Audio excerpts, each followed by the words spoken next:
ಉನ್ನವ ಮಂತ್ರಾಲಯ ತುಂಬಾ ಜನಕ್ಕೆ ಗೊತ್ತಿದೆ ಅಲ್ಲ, ಗೊತ್ತಿಲ್ಲದಿರೋರ್ಗೆ ತಿಳಿಸ್ಕೊಡೋ ಒಂದು ಚಿಕ್ಕ ಪ್ರಯತ್ನ. ಇಲ್ಲಿಗೆ ಸಾವಿರಾರು ಜನ ತಮ್ಮ ಕೋರಿಕೆಯನ್ನ ಹೊತ್ತು ರಾಯರ ದರ್ಶನಕ್ಕೆ ಬರ್ತಾರೆ. ರಾಯರು ಎಂದಿಗೂ ನಂಬಿದವರನ್ನ ಕೈ ಬಿಡೋದಿಲ್ಲ ಅನ್ನೋ ನಂಬಿಕೆಯಿಂದ ಜನ ಇಲ್ಲಿ ಬರ್ತಾರೆ. ನೀವು ಕೂಡ ಈ ದೇವಸ್ಥಾನಕ್ಕೆ ಹೋಗ್ಬೇಕಾ?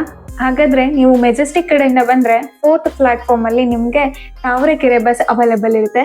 ಆ ಬಸ್ಗೆ ಹತ್ಕೊಂಡು ಒನಗನ ಅಟ್ಟಿ ಅಂತ ಒಂದು ಬಸ್ ಸ್ಟಾಪ್ ಬರುತ್ತೆ. ಅಲ್ಲಿ ಹೇಳ್ಕೊಂಡು ನೀವು ರೋಡ್ನ ಕ್ರಾಸ್ ಮಾಡಿದ್ರೆ ಆ ಕಡೆ ಸೈಡಲ್ಲಿ ಒಂದು ಚಿಕ್ಕದಾಗಿ ಬೋರ್ಡ್ ಹಾಕಿದ್ದಾರೆ, ಉನ್ನವ ಮಂತ್ರಾಲಯ ಆಟೋ ನಿಲ್ದಾಣ ಅಂತ.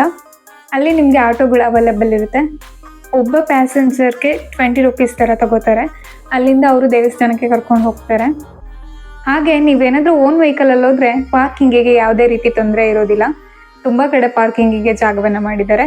ಅದಾದಮೇಲೆ ಕೈಕಾಲು ತೊಳ್ಕೊಳ್ಳೋದಿಕ್ಕೆ ಅಂತ ಒಂದು ನಲ್ಲಿ ಇದೆ, ಅಲ್ಲಿ ಕೈಕಾಲನ್ನ ತೊಳ್ಕೊಂಡು ಹಾಗೆ ನಾವು ಹೊರಟಿದ್ದೆ ಉನ್ನವ ಮಂತ್ರಾಲಯ ರಾಯರ ದರ್ಶನಕ್ಕೆ. ಅಲ್ಲಿ ದೀಪಗಳನ್ನ ಹಚ್ತಾ ಇದ್ರು, ಅಂದರೆ ಹರಕೆಗಳನ್ನ ಹೊತ್ತಿರೋ ಅಂಥವ್ರು, ಕಾಯಿ ಕಟ್ಟಬೇಕು ಅಂತ ಅಂದ್ಕೊಂಡಿರೋರು, ಇವರೆಲ್ಲರೂ ಕೂಡ ನಾನೊಂದು ಬೋರ್ಡಲ್ಲಿ ನಿಮಗೆ ಹಾಕಿದ್ದೀನಿ. ಎಷ್ಟು ವಾರಕ್ಕೆ ಎಷ್ಟು ದೀಪಗಳನ್ನ ಹಚ್ಚಬೇಕು ಅಂತ ಈ ಥರ ಒಂದು ಬೋರ್ಡ್ ಇದೆ. ಅದನ್ನ ನೀವು ನೋಡಿಕೊಂಡು ಹಾಗೆ ಅಲ್ಲಿ ನಿಮಗೆ ಇದಕ್ಕೆ ಅಂತಲೇ ಸಲಹೆ ಕೊಡೋದಕ್ಕೆ ಅಂತಲೇ ಒಂದು ಕೌಂಟರ್ ಥರ ಇದೆ.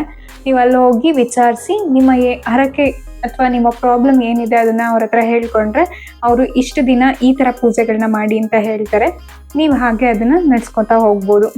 ಹಾಗೆ ರಾಯರ ದರ್ಶನವನ್ನ ಮಾಡಿಕೊಂಡು ಅದಾದ್ಮೇಲೆ ಪ್ರತಿ ದಿನ ಕೂಡ ನಿಮಗೆ ಪ್ರಸಾದದ ವ್ಯವಸ್ಥೆ ಇದೆ. ಈ ದೇವಸ್ಥಾನ ಬೆಳಗ್ಗೆ 6 ಗಂಟೆಯಿಂದ ಸಂಜೆ 7 ಗಂಟೆವರೆಗೂ ಕೂಡ ದೇವಸ್ಥಾನ ಓಪನ್ ಆಗಿರುತ್ತೆ. ಹೋಗಿ ರಾಯರ ದರ್ಶನವನ್ನ ತೆಗೆದುಕೊಂಡು ನಿಮ್ಮ ಕಷ್ಟಗಳನ್ನ ರಾಯರ ಬಳಿ ಹೇಳಿ ಹರಕೆಯನ್ನ ತೀರಿಸಿ ನಿಮ್ಮ ಕಷ್ಟಗಳನ್ನ ದೂರ ಮಾಡಿಕೊಳ್ಳಿ.